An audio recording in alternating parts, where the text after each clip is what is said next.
Matthieu, chapitre 17. 6 jours après, Jésus prit avec lui Pierre, Jacques et Jean son frère, et il les conduisit à l'écart sur une haute montagne. Il fut transfiguré devant eux, son visage resplendit comme le soleil, et ses vêtements devinrent blancs comme la lumière. Et voici, Moïse et Élie lui apparurent, s'entretenant avec lui. Pierre, prenant la parole, dit à Jésus, « Seigneur, il est bon que nous soyons ici.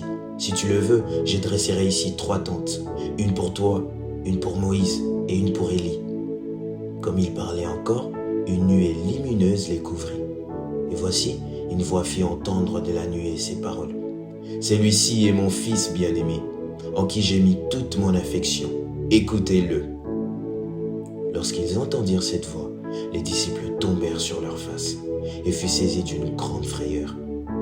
Mais Jésus, s'approchant, les toucha et dit, « Levez-vous, n'ayez pas peur. » Ils levèrent les yeux et ne virent que Jésus seul. Comme ils descendaient de la montagne, Jésus leur donna cet ordre.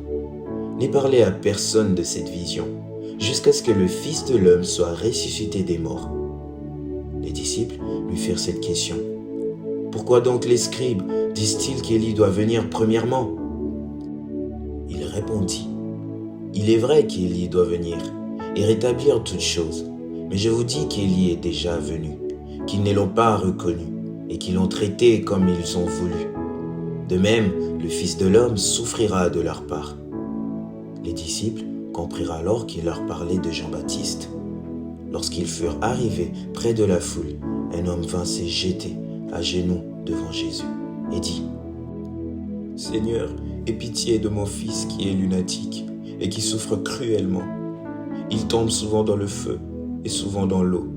Je l'ai emmené à tes disciples et ils n'ont pu le guérir. » « Race incrédule et perverse, répondit Jésus.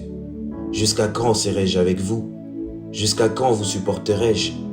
Emmenez-le-moi ici. » Jésus parla sévèrement au démon, qui sortit de lui, et l'enfant fut guéri à l'heure même. Alors, les disciples s'approchèrent de Jésus et lui dirent en particulier, « Pourquoi n'avons-nous pu chasser ces démons? C'est à cause de votre incrédulité, leur dit Jésus.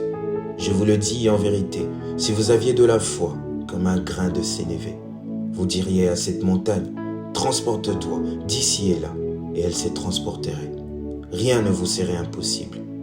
Mais cette sorte de démon ne sort que par la prière et par le jeûne. » Pendant qu'ils parcouraient la Galilée, Jésus leur dit, « Le Fils de l'homme doit être livré entre les mains des hommes. Ils le feront mourir, et le 3e jour, il ressuscitera. » Ils furent profondément attristés. Lorsqu'ils arrivèrent à Capernaum, ceux qui percevaient les 2 drachmes s'adressèrent à Pierre et lui dirent, « Votre maître ne paye-t-il pas les 2 drachmes? » « Oui, dit-il. » Et quand il fut entré dans la maison, Jésus le prévint et dit, « Qu'est ensemble, Simon? Les rois de la terre, de qui perçoivent-ils des tributs ou des impôts?